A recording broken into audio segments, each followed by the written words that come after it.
Mungu wa majeshi. Yes. Bwana wa visasi. Maombi ya imani. Mungu wa Israeli, Mungu wa Isaka. Bwana.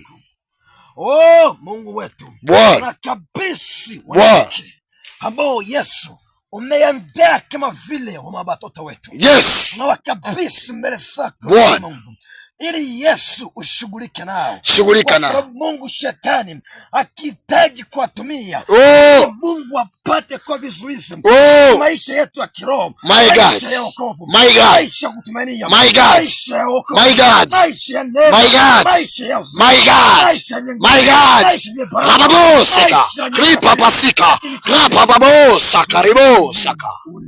Yes. Unekane Bwana, yes. Ili Mungu yes. Na utulifu. Yes. Maombi ya imani. Maombi ya imani. Maombi ya imani. Naomba